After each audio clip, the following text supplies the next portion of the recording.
Hello tout le monde, aujourd'hui je vous retrouve pour une nouvelle vidéo et comme vous l'avez vu dans le titre, pour cette deuxième vidéo de cette nouvelle année, on parle déjà de catastrophe capillaire, comme vous l'avez vu je pense dans la miniature. Donc voilà, comment ne pas bien commencer l'année, je pense, avec encore un cramage de cheveux. Donc avant de commencer cette vidéo, je le répète à chaque vidéo où je fais mes cheveux, où je vous parle de cheveux, je ne suis pas coiffeuse, je n'ai pas de diplôme ou quoi que ce soit, c'est juste que j'ai de l'expérience, on va dire, entre guillemets, à force de faire mes cheveux, à force de voir des choses sur internet, à force d'avoir fait, comme là ce que je vais vous raconter, des choses qu'il ne faut plus faire. Du coup, j'acquiers petit à petit de l'expérience et voilà, c'est en faisant des erreurs qu'on apprend, sauf que bon, sur des cheveux, c'est un peu compliqué, mais ouais, voilà, je pense que vous allez vite comprendre quand je vais vous raconter ce qui s'est passé. Donc, je sais pas si certains d'entre vous ont remarqué la différence avec ma couleur de cheveux et la longueur, je les ai coupés, donc ça fait maintenant une semaine que ce petit désastre s'est passé, je suis pas nue, hein, j'ai mon pull. Et donc tout allait bien, je me suis reteint les cheveux en rose un soir, je vous avais posté des photos dans mon Insta Story, j'étais malade ce soir-là, et je voulais reteindre mes cheveux, donc j'ai utilisé ma coloration habituelle, de la coloration rose Eugène Perma, donc que j'aime beaucoup parce qu'elle elle s'estompe très bien dans le temps. Et du coup je la dilue un petit peu, je la mets sur mes cheveux, je vois le résultat. Comme j'avais encore un peu de violet sur mes cheveux, du coup la coloration elle était vraiment entre un fuchsia et un magenta et j'aimais pas. Mais je me suis dit bon ça va dégorger. Du coup voilà, je me suis dit ouais je vais me laver les cheveux un peu plus souvent que d'habitude, je vais bien faire dégorger la couleur. Sauf que j'aurais pu laisser ça comme ça. Mais 2 jours après, ma mère me dit ah j'ai testé un shampoing américain pour éclaircir mes cheveux. Donc shampoing américain c'est moitié décoloration, moitié shampoing ordinaire. Donc c'est censé en fait vous éclaircir les cheveux, vous faire un espèce de balayage pour les cheveux à couleur normale. Sauf que ma mère, elle avait une coloration achetée au supermarché un peu marron chocolat. Elle, comme je lui avais déjà décoloré les cheveux avant, quand elle s'est fait ce shampoing américain, ça lui a fait un effet méché, qui était plutôt sympa, mais elle aimait pas, du coup elle a refait une couleur par-dessus. Les soucis de cheveux, je tiens ça de ma mère, hein. On est pareil toutes les deux. Et voilà, du coup ça a très bien marché sur elle, même si elle n'aimait pas le résultat, moi je trouvais ça joli. Et du coup, j'ai eu la bonne idée de lui dire et si je faisais pareil sur mes cheveux? Et je tombe sur une vidéo de Pastel qui, elle, faisait un shampoing américain sur ses cheveux violets. Il me semble qu'elle avait d'autres couleurs en dessous, donc du coup, quand elle fait ce shampoing, en dessous son violet, elle a du vert d'eau, vert bleu, mais je me dis, oh, mais ça, c'est parce qu'elle a dû faire cette couleur-là en dessous. Et du coup, quand elle a mis ce shampoing sur ses cheveux, le violet s'est enlevé, il y a la couleur qu'elle avait en dessous, et ensuite elle l'a refait, et forcément les pigments verts, c'est un peu de mal à partir. Mais moi, je me suis dit, j'ai juste les cheveux roses. Oui, mais non, j'ai pas juste les cheveux roses. J'ai fait un violet. Un violet lilas froid. Et dans ce violet-là, il y a quoi? Du bleu. Et dans le bleu, il y a quoi? Du vert. Vous avez l'addition parfaite de toutes les couleurs qui étaient dans mes cheveux. Donc je vais dans la douche, je fais mon shampoing américain, je le mets sur mes cheveux, je le mets avec des gants parce que j'avais pas envie de m'abîmer les doigts avec la décoloration qu'il y a dedans. Et là je sors de la douche, à la base je prévoyais de le laisser poser 10 minutes. Et là je me regarde dans le miroir, ma mère elle vient me voir, elle me dit ouais c'est marrant ici c'est un peu bleu. Et là je me dis oh c'est rien, c'est la décoloration, c'est le mélange qui était de cette couleur là. Mais non, ma poudre décolorante était violette. Et c'est pas normal qu'à certains endroits j'ai du bleu. Et j'avais pas mis le mélange directement sur ma frange parce que bon là maintenant ma frange elle est complètement niquée, hein, je vais chez le coiffeur pour la refaire. Mais ma frange était déjà assez abîmée, du coup je me suis dit bon je vais mettre le mélange au dernier moment pour l'éclaircir. Mais quand j'ai vu que l'arrière de ma tête était vert, que j'avais des mèches bleues, et que j'avais des grosses bandes vertes, je vous mets des photos, hein, j'ai pas filmé parce que je pensais que ça allait bien se passer, et j'ai pris juste des photos, mais j'étais tellement dépitée que je ne voulais pas filmer ou quoi que ce soit. Et du coup, je m'empresse de rincer, je me dis putain qu'est-ce que j'ai fait, qu'est-ce que j'ai fait, qu'est-ce que j'ai fait. Et quand je suis sortie de la douche, j'ai vu mes cheveux mouillés. Et là je me suis dit, Laurine pleure pas. Laurine reste forte. Laurine, calme-toi. Vous vous souvenez ce passage de ma vidéo? Les racines, là, je vais les laisser un peu tranquilles. À force d'appliquer de la décoloration sur les racines, ça va sur les autres cheveux qui sont déjà pris de la décolo et du coup, j'ai des petits cheveux qui commencent à péter, mais rien de dingue. Hein. Ouais, moi non plus. Du coup, je sèche mes cheveux et j'ai ça. Ouais, là je me souviens de la photo, j'ai même pas besoin de la regarder parce que je sais à quoi ressemblaient mes cheveux. Et là, le lendemain, faut savoir que je commençais mon nouveau boulot. Et là, je regarde ma mère, je lui dis, on a un problème. On a un gros problème. En fait, on était que toutes les deux ce jour-là, et ma mère, elle était morte de rire, et elle était là, faut que tu les redécolores. Et j'étais là, ouais, mais avec du combien de volume? Du 20 ou du 30? Au début, je voulais faire du 20. Et comme il y avait des pigments verts et bleus dans mes cheveux, j'ai pas fait de photos en détail parce que je voulais plus voir ses cheveux. J'étais blonde ici, là j'étais verte, derrière j'étais bleue. Et du coup je me dis ouais non faut que je les redécolore. Quitte à abîmer mes cheveux, quitte à les couper parce que j'ai coupé peut-être ça de cheveux, ça va encore, mais j'étais obligée parce que mes cheveux tombaient, en fait je vais vous expliquer. Et du coup j'ai dû les redécolorer avec du 30 volumes, donc un oxydant 30 volumes qui est le plus fort si on ne veut pas utiliser du 40. Et moi je n'ai pas le Olaplex qui peut réduire en fait l'indice d'oxydant. Donc voilà, j'ai dû l'appliquer, je l'ai appliqué sur toute ma tête. Mais je voulais pas refaire mes racines, je vous l'avais dit, mais j'avais pas le choix, c'était affreux. Donc je mets mon oxydant en 30, je mets ma décoloration sur ma tête, je laisse poser, je mets du cellophane autour de mes cheveux. Je vois que ça décolore bien, mais quand je sors de la douche, à peine mes cheveux mouillés, je vois qu'ils sont un peu verdâtres. Ici sur les longueurs ils étaient un peu verdâtres, donc je fais une patine. Je fais ma patine L'Oréal parce que je voulais pas utiliser ma patine Wella qui marche très bien, sauf que dans cette patine là il faut utiliser de l'oxydant. Et l'oxydant c'est ce qui abîme votre cuir chevelu, et j'avais peur pour mes cheveux et j'avais peur pour mon crâne aussi. Et du coup j'ai fait une patine L'Oréal qui elle a besoin seulement d'un révélateur de couleur, donc qui est moins agressif il me semble, hein, je vais pas dire de bêtises, mais qui est moins agressif pour le cuir chevelu. Je fais ma patine, je laisse poser plus longtemps que prévu parce que je vois que le vert s'accroche beaucoup à mes cheveux. Ensuite je rince, je sèche et j'ai ça. Donc en photo ça passe. Là j'avais les cheveux très abîmés, j'avais beaucoup de petits cheveux partout, donc vous allez voir une photo démaquillée de moi, hein, désolée, hein, mais... sans filtre, sans rien. J'avais beaucoup de petits cheveux partout, là j'avais pas mis d'huile dans mes cheveux, j'avais juste lavé, fait un shampoing et séché pour voir à quoi ça ressemble, pour savoir si je refaisais un rose par dessus. Tout ça pour refaire un rose, oui. Et du coup je me retrouve avec ça, j'envoie une photo à mon copain, il me dit mais c'est très joli, ça te va bien le blond. En fait ici j'étais blanche, j'étais vraiment très blanche.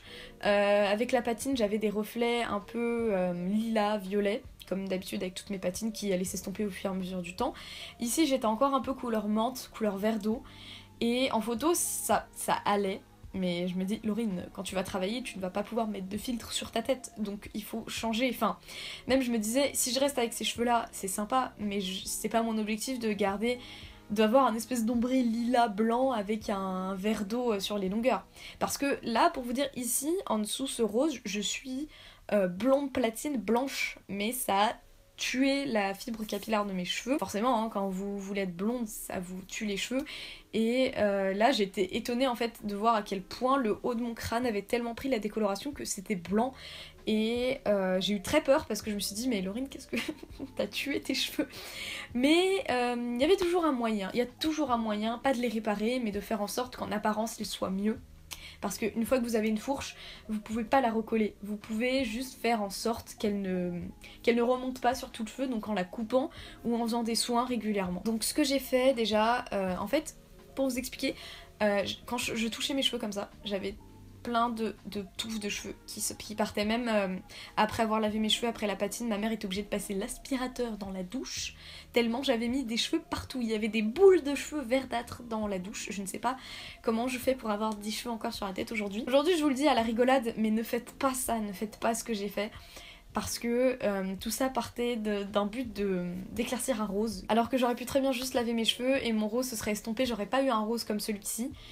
Mais voilà, ne faites surtout pas ça. Et donc du coup j'ai dû couper mes cheveux. Aujourd'hui encore quand je les lave je perds un peu de cheveux, mais moins qu'au moment où je venais de les décolorer parce que c'était infernal. Je passais un peigne dedans, enfin vous savez les gros peignes, c'était horrible, j'en perdais beaucoup et sur le coup je n'ai pas pleuré, je suis fière de moi parce que je n'ai pas pleuré. Je me suis dit Laurine, si tu pleures tu vas te sentir encore plus mal, tu vas faire une connerie avec tes cheveux, tu vas vouloir tout couper. Je les ai recoupés, donc moi au final les cheveux un peu courts sur moi, mi-longs sur moi ça me dérange pas. Je voulais les laisser pousser cette année, donc on va voir comment ça va évoluer. Ensuite du coup ce que j'ai fait c'est que j'ai repris mon rose Eugène Perma. Je me suis dit je peux pas rester avec des cheveux mi-vert, mi-blanc, mi-lilas, c'est pas possible. J'ai repris mon rose Eugène Perma, j'ai mis 2-3 gouttes de rose et j'ai hyper bien dilué la couleur parce que je me suis dit non c'est fini les couleurs flashy, puisque à chaque fois ça ne te plaît pas. Au début c'est drôle mais après ça ne te plaît pas. Et maintenant on reste au rose pastel. tu restes que au rose pastel et là quand il va dégorger comme ça tu seras blonde et tout ira bien. J'avais très très peur en fait de savoir en fait le résultat d'un rose par-dessus des cheveux un peu verdâtres. Du coup je recherchais des vidéos YouTube pendant que mes cheveux séchaient, donc j'ai demandé à, je vous dis leur Insta, j'ai demandé à Biscuit, à Magicali pour savoir si ça allait passer du rose sur du vert et elles m'ont dit que oui mais qu'il me fallait un rose chaud et pas un rose froid. J'ai beaucoup dilué et du coup bah ça m'a donné ça. Enfin là aujourd'hui j'ai lavé seulement une fois mes cheveux depuis ce désastre capillaire et je suis très très très satisfaite de la couleur. À mes racines on voit encore un peu de blond mais je suis très très satisfaite, c'est un rose pastel qui est très très joli et là je n'y touche plus à mes cheveux. Là après cette vidéo je vais leur faire un bain d'huile, je n'y touche plus du tout. Je me dis que la seule chose positive que je peux en tirer de cette expérience c'est que j'ai le rose pastel que j'ai toujours voulu avoir et je me suis débarrassée des pigments bleus de mon violet et c'est tout, mais sinon tout le reste c'était que du négatif parce que j'ai abîmé mes cheveux, j'ai abîmé mon cuir chevelu, j'ai dû couper mes cheveux j'ai usé beaucoup de décoloration. Mais voilà, ne faites pas ce que j'ai fait. Aujourd'hui je pense que la seule chose qui peut sauver mes cheveux c'est les bains d'huile. Et je voulais vous montrer aussi que j'avais acheté, je sais plus sur quel site j'avais acheté ça, mais je vous le mettrai, je vous mettrai le lien dans la barre d'infos si je retrouve, mais sinon vous pouvez retrouver ça en tapant sur Google. Donc j'ai le soin Olaplex numéro 3. En fait c'est le soin qu'on m'avait mis sur mes cheveux au salon Raphaël Perrier. Il y a tout un lot en fait Olaplex qui est un kit pour sauver vos cheveux de la décoloration, sauf que c'est très très très très cher, genre vraiment, et rien que cette petite bouteille ça coûte aux alentours d'une 30aine d'euros. Donc voilà, faut utiliser avec parcimonie. Laissez poser 10 minutes ou plus longtemps si vous le voulez. Moi j'essaie de poser plus longtemps mais en ce moment j'ai pas trop le temps. Donc aujourd'hui je vais en profiter pour faire un bain d'huile de ricin et d'huile de coco et d'huile de karité sur mes cheveux. Sur les longueurs, ici, à partir d'ici jusqu'à là je dirais, j'ai un espèce de verdâtre en dessous et je suis très contente en fait que ça ne se voit pas du tout. Genre ça se voit pas du tout et le rose il a hyper bien couvert ça, même si je l'ai bien dilué. Donc voilà, ce petit truc là ça m'a sauvé un petit peu les jours qui ont suivi ma catastrophe capillaire et les bains d'huile, un bain d'huile là que je vais me faire juste après. Et voilà, cette vidéo c'était vraiment juste pour vous partager mon expérience, vous dire qu'il ne faut pas faire de shampoing américain si par exemple vous avez les cheveux roses et qu'en dessous vous avez fait du bleu ou du vert, sachez que non, ça ne va pas bien tourner. Alors que si par exemple vous venez de vous faire juste les cheveux roses par-dessus un blond platine, je pense que si vous faites un shampoing américain par-dessus pour éclaircir la couleur, ça va marcher. Mais je pense, de toute façon, les shampoings américains, je n'y touche plus, je ne m'en approche plus. Si vous me voyez refaire une bêtise avec de la décoloration dans les semaines qui suivent, arrêtez-moi. Arrêtez-moi. Genre mes racines, là, je vais les laisser pousser pendant 2 mois. Je le dis et je souhaite le faire. Parce que là, comme vous voyez, ma frange n'est plus une frange. Ce sont que des petits cheveux. Donc là, j'ai rendez-vous au salon Raphaël Perrier pour refaire ma frange. Ils vont me voir et vont me faire... Laurine, qu'est-ce que t'as fait en fait à tes cheveux? Déjà que la dernière fois que j'étais allée, ils m'ont dit oui, fais quand même gaffe avec la décoloration. Je dis oh, oui, j'ai l'habitude. Là, ils vont me voir, ils vont se foutre de moi. Ah oui, aussi, je vous ai pas montré juste avant de partir que bien évidemment, j'ai des mèches qui ont cassé sur mes cheveux. Là, c'est parce que je suis coiffée de façon à ce que ça ne se voit pas trop, mais genre, non, pas là, ça va encore, mais c'est ici. Ici, c'est cassé. Ici aussi, ici, c'est la mèche que j'ai le plus de. C'est la plus difficile à coiffer. Attendez que je retrouve, c'est tout ce qui est ici là, regardez. Tout est... Attends, est-ce que vous voyez là? Ouais. Ici tout est cassé. Voilà, sur tous les cheveux en surface en fait. Tout ce qui est ici. Moi j'ai un gros problème, c'est que je suis jamais satisfaite avec mes cheveux. Et là aujourd'hui par chance, j'aime beaucoup ma couleur de cheveux. Genre j'aime beaucoup le rose pastel comme ça. Je vous montre un petit peu. Je sais que derrière c'est pas uniforme, que j'ai une grande bande foncée, mais ça franchement, enfin... Pour le peu que je porte mes cheveux lisses, ça m'importe pas beaucoup. Donc je vous montre un petit peu. Je sais que c'est pas uniforme, mais je suis pas coiffeuse et j'aurai jamais un résultat parfait. Et franchement, c'est pas grave. Hein. Donc je vous montre un petit peu de derrière ce que c'est. Donc s'ils sont mal coiffés, hein, désolé, mais j'évite de trop utiliser de chaleur dessus dernièrement. Parce que déjà là je prévois après de faire un soin. Et parce que ça fait qu'une semaine seulement que je leur ai fait subir ça. Et du coup bah, j'ai envie de les laisser un peu tranquilles. N'hésitez pas à me dire en commentaire si vous aussi récemment vous avez eu une petite mésaventure avec vos cheveux. Parce que pourquoi pas partager ça ici. Je sais pas si cette vidéo vous a plu, mais peut-être qu'elle vous a empêché de faire quelque chose que vous vous apprêtiez à faire sur vos cheveux. Si cette vidéo vous a plu, vous a aidé, je vous invite à la liker et à vous abonner si vous voulez suivre mes autres vidéos. Je vous invite également à me suivre sur les réseaux sociaux, mes pseudos sont dans la barre d'infos et je ne sais pas s'ils sont à la fin de la vidéo encore. Est-ce que j'aurais fait une nouvelle outro d'ici là? J'ai pas trop d'idées. Mais si jamais ils ne sont pas à la fin de la vidéo, ils sont toujours dans la barre d'infos. Et d'ailleurs, il y a juste mon pseudo Twitter qui a changé récemment. J'ai changé mon hâte en fait, je l'ai mis comme mon compte Instagram, donc c'est-à-dire avec le underscore Urban Unicorn. Avant c'était Urban Unicorns, mais je sais qu'il n'y a pas beaucoup de personnes qui me suivent sur Twitter, mais si jamais vous voulez aller me rejoindre, je poste des trucs débiles de temps en temps, je raconte mes mésaventures parfois. Donc ouais, c'est @urbanunicorn comme mon compte Instagram. Je vous invite à cliquer ici pour vous abonner et à cliquer ici pour voir ma précédente vidéo. Moi je vous fais de gros bisous, merci d'avoir regardé cette vidéo. Restez loin de la décoloration, c'est mieux pour vous, ça vous fait moins de problèmes. Je vous fais de gros bisous et je vous retrouve très bientôt dans une prochaine vidéo. Bye!